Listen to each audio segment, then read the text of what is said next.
There are certain truths that live not in the open air, but in the shadows between institutions, in the subtle architecture of how a society functions when no one is looking too closely. One of these truths, rarely spoken yet constantly felt, is that justice in our world behaves less like a universal birthright and more like an exclusive and dispensed only to those who can afford its price. It wears the appearance of equality, a robe draped over the shoulders of the law, yet beneath the robe one can glimpse the quiet mechanics of privilege, money, and influence. To understand this truth is not merely to examine law courts and legal systems, but to hold a mirror to the soul of civilization itself. For justice is not a peripheral matter, it is the central pulse that reveals what a society truly values. Imagine walking into a grand cathedral of law. Its marble floors gleam, its pillars stand solemn and tall, and engraved above the entrance are the words, "Equal justice under law." The phrase echoes with divine certainty, as though it were a decree from the stars themselves. And yet, when you look closer, you find that not all who enter are granted the same hearing. Some step inside with an entourage of advocates, fortified by wealth, their voices amplified through networks of influence. Others come alone, bearing only their fear, their truth, and their vulnerability, and soon discover that truth without money is like a whisper in a storm. It dissolves into silence before it can reach the ears of power. The cathedral may be open to all, but the true rituals within the careful crafting of arguments, the marshalling of evidence, the relentless grinding of appeals are reserved for those who can pay the invisible tithe. It is tempting to see this imbalance as merely practical, a question of resources, but when viewed with deeper eyes, it becomes something more unsettling, almost cosmic in its resonance. For justice, as an ideal, belongs to the realm of the eternal. It is a concept bound to the essence of human dignity, a promise that suffering and wrongs will not be left unanswered. Yet in practice, in this modern civilization, that eternal promise is treated like a commodity, no different from a luxury brand, a private membership, or a premium subscription.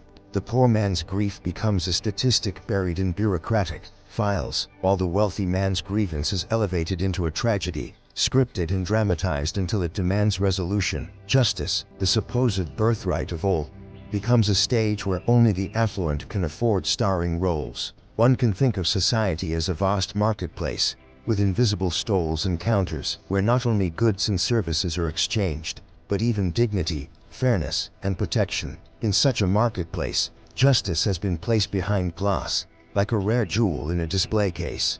Everyone can gaze upon it, admire it, invoke its name, but not everyone can possess it.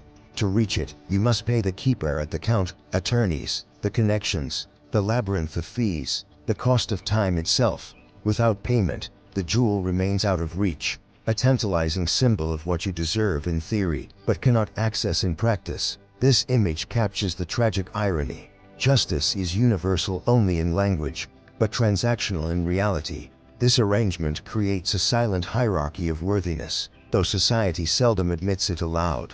Those with wealth and influence are treated as though their pain reverberates more deeply, their disputes carry more weight, their mistakes deserve more forgiveness. Those without resources are made to feel as though their suffering is unremarkable, their complaints a burden, their humanity less luminous. The imbalance is not just institutional, but psychological. Over time, people internalize the message that justice is not meant for everyone equally. The poor come to expect neglect, to assume their grievances will not travel far. The rich come to expect advocacy, to believe in their inherent right to protection. Thus, justice ceases to be a universal compass and becomes instead a mirror of wealth itself. What makes this revelation all the more haunting is the way it parallels the broader order of the cosmos. In ancient myths, the gods dispensed blessings and punishments unevenly, often favoring those who brought offerings and sacrifices. In our modern myths, money has replaced sacrifice, but the structure is eerily similar. Wealth becomes the offering that appeases the system, unlocking protection and mercy. Without it, one stands naked before the storm. The law, which should have been the great equalizer, instead becomes the great divider, creating two separate worlds, one where justice is swift, attentive, and powerful, and another where it is sluggish, indifferent, and faint. And yet, paradoxically, this very imbalance reveals something crucial about humanity's unfinished journey, the fact that we can perceive the injustice of justice, that we can feel, at the core of our being, that this arrangement is wrong points to the presence of a higher truth embedded within us. It is as though the human spirit carries within it the memory of a cosmic justice, one not bound by wealth or power, but by the sheer dignity of existence itself. When we rage at inequality, when we despair at corruption, when we mourn the silenced voices of the powerless, it is not because we are naive. It is because we remember, in some buried corner of consciousness, that justice was never meant to be a product sold to the highest bidder. It was meant to be the common light of all humanity, a law not written in statutes but inscribed in the fabric of being. This introduction, then, is not merely an indictment of a society gone astray. It is an invitation to look deeper, to pierce through the veil of marble courts and carefully worded laws, and to ask ourselves, what does it mean to live in a world where fairness is commodified? What does it say about us, about our values, about the invisible architecture of our civilization? And perhaps most importantly, what does it say about the future, about what paths remain open, and what hidden costs we continue to pay when we allow justice to become a premium service? To explore the idea that justice has become a premium service, one must begin by peeling away the layers of illusion that surround it. On the surface, societies loudly proclaim equality before the law. It is painted across government buildings, recited in civic rituals, and echoed in the oaths of those who pledge to uphold it. Yet beneath this surface lies an intricate web of power, wealth, and privilege that quietly determines who receives attention, who receives delay, and who receives silence. The theme at the heart of this paradox is that justice has been transformed from a sacred covenant into a transactional service, available only to those who can pay its price. This transformation carries several interwoven dimensions, each shaping how justice is lived and experienced. First, there is the economic dimension, the most visible form of inequality. Wealth determines access to representation, to networks of influence, to the time and energy required to pursue a case. A wealthy defendant may secure a team of skilled attorneys, expert witnesses, and an endless capacity for appeals. A poor defendant may meet with a single overburdened public defender, often for only minutes before appearing in court. Both step into the same system, but their paths diverge immediately. Justice in principle may not discriminate, but justice in practice bends under the weight of resources. The second dimension is cultural. Societies often frame certain groups as more credible, more deserving, or more trustworthy, based not on facts but on stereotypes, reputations, and prejudices. A businessman in a tailored suit may be perceived as a victim of unfortunate circumstance, while a laborer in worn clothing may be cast as reckless or irresponsible. This cultural bias reinforces the economic imbalance, for wealth does not only buy legal representation, it buys respectability, the kind of symbolic shield that colors how a person's narrative is received. Justice, in this way, is not merely a matter of laws and evidence. It is filtered through perception, image, and the theater of status. A third dimension emerges when one considers the philosophical underpinnings of justice itself. Justice is often imagined as blind, impartial, and universal. The very image of Lady Justice, with her blindfold and scales, is meant to symbolize that fairness transcends identity, wealth, or power. Yet in practice, the blindfold is thin, and the scales are tipped. What we call impartiality often disguises systemic preferences, and here lies the deeper theme. Justice has not become distorted by accident. Rather, it reflects the broader truth that human societies consistently replicate the hierarchies they value. If wealth determines power in the marketplace, it will also determine power in the courts. The courtroom, then, is less a sanctuary apart from society than it is a mirror of its inequalities, dressed in robes of solemnity to make its verdicts appear divine.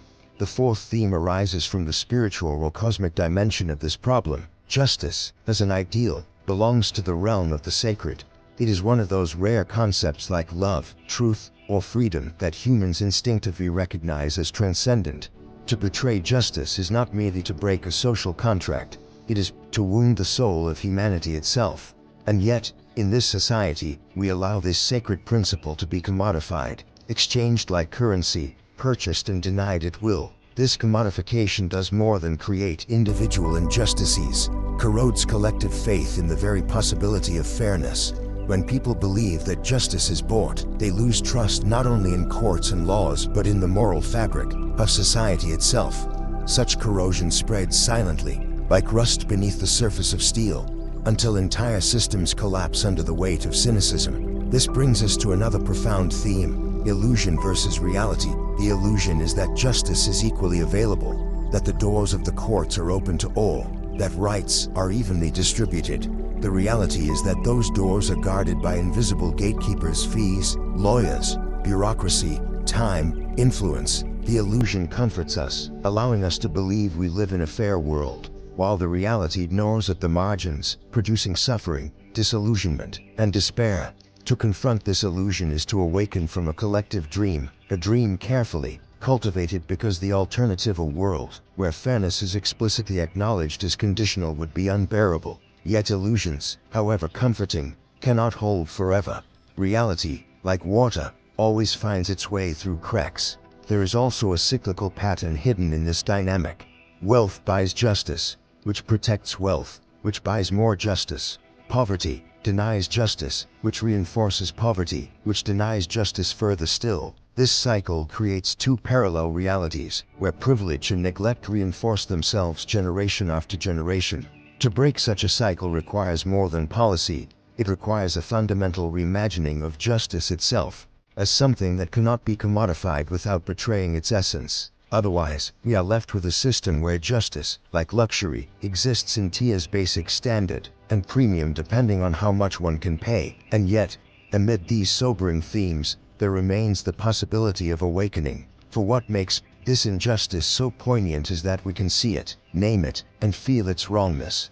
This awareness suggests that justice itself is not dead, but buried beneath layers of distortion. It is like a star obscured by clouds, unseen for a time, but still burning, still radiating light. The challenge is not to invent justice anew, but to strip away the illusions that have smothered it. To remind ourselves that fairness cannot exist as a commodity. It must live as a universal current, like air or water, otherwise it ceases to be justice at all. As we continue deeper, we will find that the symbolic dimension of this truth is even more striking than the practical one. For when justice becomes a premium service, it mirrors not just economic inequality, but the ancient myths of sacrifice and favor, the rituals of gods and kings, the cosmic drama of who is deemed worthy and who is not. To fully understand the gravity of this condition, we must step beyond analysis and into story, into metaphor, into the deeper symbolic narratives that reveal the hidden architecture of how justice is experienced. To speak of justice as a premium service is not only to describe the visible machinery of courts and lawyers, but also to invoke a deeper, almost mythic truth that runs through the veins of human history. For societies, whether ancient or modern, have always created rituals of access pathways by which some could stand before the altar of fairness while others were turned away at the gates. What we see today in the monetization of justice is a modern mask worn by an ancient pattern, the dividing line between those who can bring offerings and those who cannot. Consider the old mythologies where gods dispensed favor in exchange for sacrifice. The farmer brought grain, the warrior brought blood, the priest brought incense. Those who brought nothing came empty-handed, and the gods, so the stories tell, turned their faces away. In our age, the gods are no longer perched on mountain peaks or thrones of gold. They sit instead behind wooden benches and marble pillars, wielding gavels instead of thunderbolts. Yet the pattern is the same. Without an offering now in the form of wealth, lawyers, or connections, the supplicant's voice vanishes into silence. The courtroom becomes the temple, and the premium fee becomes the sacrifice required to summon divine attention. There is another symbolic thread woven into this reality: justice as a stage play. The courtroom is, in its essence, theater. There are costumes, robes, suits, uniforms. There are scripts, motions, objections, testimonies. There is an audience, the jury, the press, the public, and there are actors, some trained, some desperate, all performing roles. But in this play, the quality of your performance depends not on truth, but on resources. A wealthy defendant's story is crafted by skilled playwrights, polished into eloquence, delivered with dramatic weight. A poor defendant's story remains raw, unpolished, stumbling in its delivery. The truth, that fragile pearl at the heart of it all, is buried under layers of performance, until what wins the day is not what is, but what can be afforded. Justice becomes not the weighing of truth, but the awarding of prizes for the best performance money can buy. The symbolism deepens when we imagine justice as a celestial balance, a cosmic scale held by an unseen hand.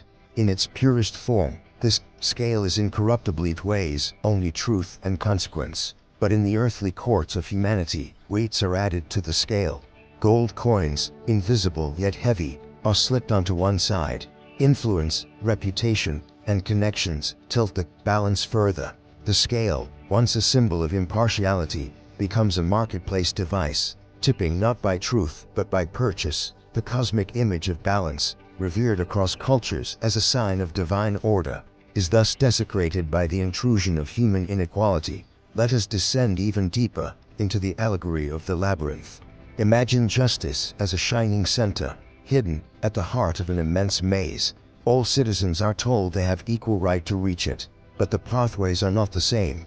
For the wealthy, the walls shift and open, corridors straighten, and guides appear at every corner. For the poor, the maze grows darker, the paths twist endlessly, and at every turn a gatekeeper demands a toll. Many collapse before ever reaching the center. Some are lost forever in its coils. The labyrinth is not broken, it is designed. Its very structure ensures that justice is not discovered equally. Even though all were promised the same destination, the labyrinth becomes a symbol of systemic inequality, a ritual of exhaustion that disguises exclusion as fairness. There is, too, the allegory of the mirror. Justice, in its ideal form, is meant to reflect truth, showing reality without distortion. But in this society, the mirror is warped, like those found in carnival halls. The wealthy see their image magnified, polished, their faults minimized. The poor see themselves distorted, their flaws exaggerated, their dignity diminished. Each believes the mirror is honest, for it bears the sacred name of justice. Yet what is reflected back is not the truth, but the bias of the system. To stand before such a mirror is to question one's own worth, to feel as though the distortion is not in the glass but in the self. And so, justice becomes not only a public failure, but a private wound, inflicted upon the souls of those denied it. These symbolic narratives reveal a darker undercurrent. When justice becomes transactional, it ceases to be justice at all. A system that sells fairness is not a system of fairness, but a marketplace of favors. The deeper tragedy is not only that the poor suffer, but that society loses the very meaning of justice. Like a word repeated until it becomes sound without meaning, justice becomes hollow, stripped of sacred resonance. It is invoked in speeches, etched in stone, praised in ceremonies, yet in lived reality it functions as little more than a brand, a premium subscription available only to those who can pay. And yet, hidden within these symbols, there remains a glimmer of possibility. For myths and allegories do more than reflect, they instruct. The myth of the gods and sacrifices reminds us that societies once believed favor could be purchased, but also that such systems eventually collapsed under their own corruption. The allegory of the stage warns us that truth cannot remain subordinate to performance forever. Audiences eventually grow weary of deception. The image of the cosmic scale calls us back to an eternal ideal, one that cannot be destroyed, only obscured. And the labyrinth, though treacherous, holds within it the possibility that one who maps its paths may eventually guide others out. Symbols not only reveal injustice, but whisper of its eventual unmask. To look upon these narratives is to see more than mere corruption of law. It is to recognize that justice itself has become a myth in transition, no longer the divine birthright of all. It is being captured, commodified, and sold. Yet the very act of recognizing this transformation is itself a form of awakening, a stirring of conscience that suggests the story is not yet complete. To linger only in allegory would be to leave the discussion in the realm of myth and symbolism, a realm where truths shine brightly but do not necessarily guide our footsteps through daily life. Yet the very point of unveiling these patterns is to understand how they shape the ground we walk upon, how they govern the fates of individuals and the health of societies. The image of justice as a premium service is not an abstract metaphor confined to courts and philosophy. It is a lived reality, echoing in prisons, neighborhoods, workplaces, and homes. To explore its practical implications is to see how the architecture of inequality embeds itself in the rhythms of existence. One must begin with the legal system itself. Courtrooms, those temples of supposed impartiality, become sites of stratification the moment money enters their doors. A wealthy defendant, accused of a grave crime, may secure a legal team capable of unraveling every technical thread, finding every loophole, and stretching every proceeding into years of delay. The poor defendant, charged with a lesser crime, may face a trial that moves with brutal swiftness, lacking the resources to question evidence or summon witnesses. This discrepancy does more than tilt outcomes, it reshapes entire lives. A single conviction may cascade into unemployment, poverty, or exile from civic life. Wealth insulates one from this cascade, while poverty accelerates it. Thus, the courtroom does not merely decide cases, it reinforces class structures, turning temporary disadvantages into permanent fates. But the imbalance extends far beyond the courtroom. Consider the prison system, where those who cannot afford fines, bail, or skilled representation languish for months or years before trial, while those with means return home to await their hearings in comfort. The consequences ripple outward. Families collapse under the weight of absence. Children grow up without parents. Communities lose their members to cycles of incarceration. Each story becomes a fragment in a larger mosaic of systemic harm, where poverty and justice interact not as separate forces but as mutually reinforcing chains. The economic implications are even broader. Justice, when commodified, becomes another instrument by which wealth protects itself. Corporations with vast resources can engage in endless litigation, exhausting their opponents into submission. The small business owner, the laborer, or the whistleblower cannot match the endless reservoir of legal firepower, and thus often concedes, not because they were wrong, but because they were outs. Here justice mutates from a principle of fairness into a weapon of attrition, used to shield power from accountability. This dynamic creates a chilling effect. The poor learn not to challenge the wealthy, not because justice is absent in principle, but because its price is prohibitive in practice. The implications are not only economic, but psychological. To live in a society where justice is known to be conditional is to internalize a deep sense of futility. The poor learn to distrust the very institutions that claim to protect them. They become reluctant to report crimes, hesitant to seek redress, skeptical of authority. This erosion of trust spreads like a quiet epidemic, eating away at the fabric of civic life. If people believe justice belongs only to the wealthy, they cease to see themselves as participants in the social contract. Alienation grows, and with it, resentment and despair. Meanwhile, the wealthy, accustomed to favorable outcomes, come to see their privileges as natural, deserved, even moral. This divergence creates not only inequality, but two entirely separate moral universes, estranging citizens from one another. The social fabric frays in subtler ways as well. A society that normalizes injustice at the institutional level teaches its citizens to normalize injustice in personal interactions. The logic of those with money matter more seeps from the courthouse into the workplace, into schools, into relationships. Children learn early, not through laws but through lived examples, that power bends rules and wealth buys exceptions. This lesson, absorbed silently, perpetuates cycles of corruption, cynicism, and exploitation. What begins as a structural imbalance in the courts becomes a cultural worldview, shaping how generations perceive fairness itself. There is also the political dimension. If justice is premium, then laws are no longer neutral frameworks but instruments, shaped by those who can afford to lobby, influence, and legislate in their favor. Policy, regulation, and enforcement bend toward the wealthy, further embedding their dominance. The poor are not only excluded from the benefits of justice, they are excluded from its very design. In such a system, democracy itself becomes fragile, for when laws no longer serve all citizens equally, the very notion of shared governance erodes. Justice is the heartbeat of legitimacy. When it falters, the body politic grows weak, disillusioned, and unstable. Yet these grim realities are not without pathways toward transformation. For if justice is indeed commodified, then the struggle of our time is to reimagine it, not as a product, but as a shared right. This requires more than legal reforms, it demands a cultural awakening. Communities must reclaim justice as a common good, as essential as air, water, and light. It is not enough to create cheaper services for the poor. The very architecture of inequality must be dismantled. Technology, grassroots organizing, and cultural movements can all serve as instruments in this reimagining, but they must be fueled by a deeper conviction that fairness loses all meaning the moment it is stratified. The integration of these insights into daily life requires a shift of perception. To see injustice not as isolated misfortunes but as symptoms of a systemic commodification is to awaken to the hidden machinery that governs society. From this awareness arises responsibility, not just of lawmakers or judges, but of every citizen.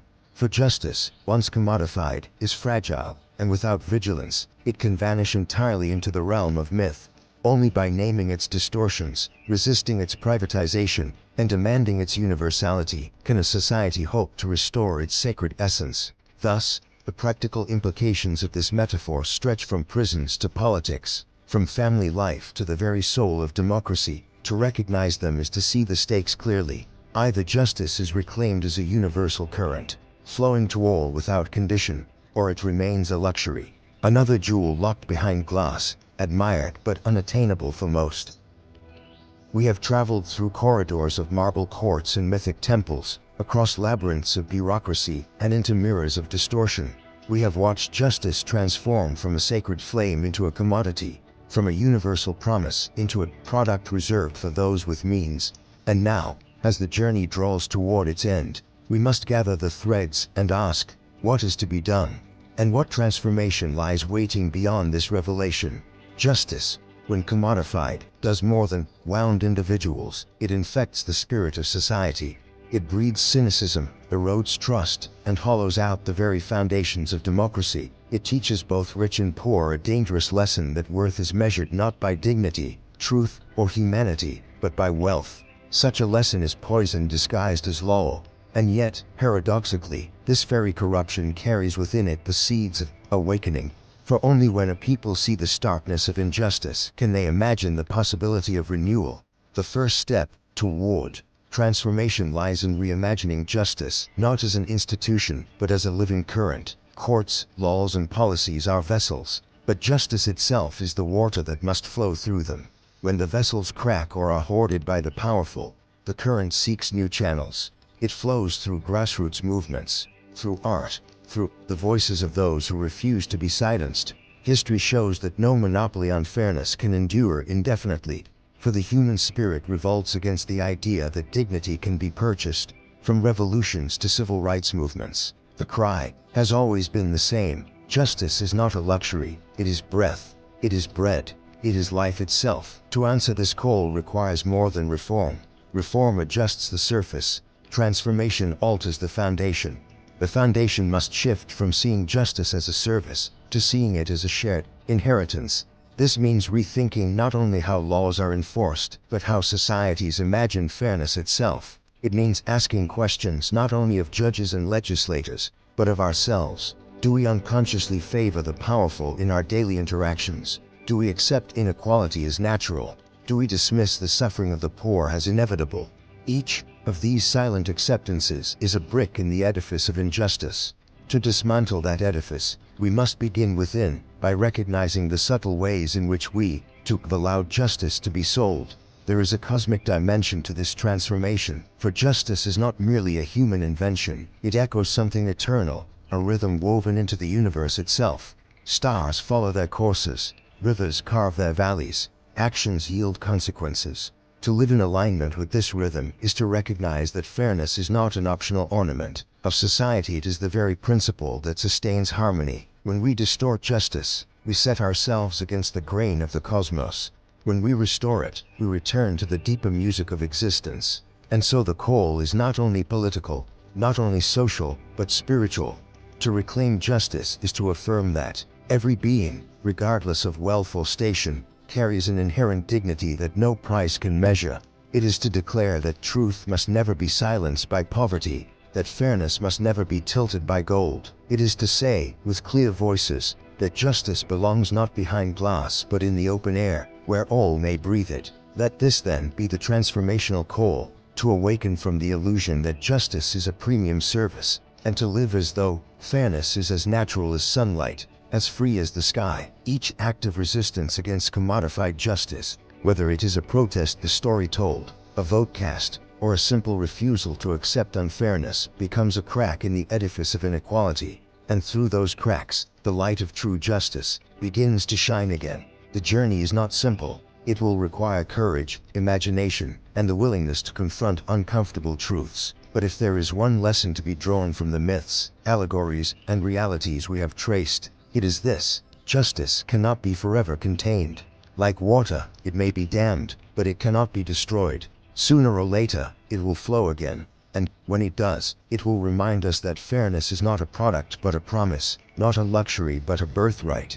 Let us, then, be the generation that refuses to leave justice behind glass. Let us reach for it, not with coins in hand, but with the conviction that every human life deserves its protection. Let us remember that to honor justice is to honor ourselves, our ancestors, and the yet unborn who will inherit the world we shape. And let us live, from this moment forward, as though justice were already free, already flowing, already ours.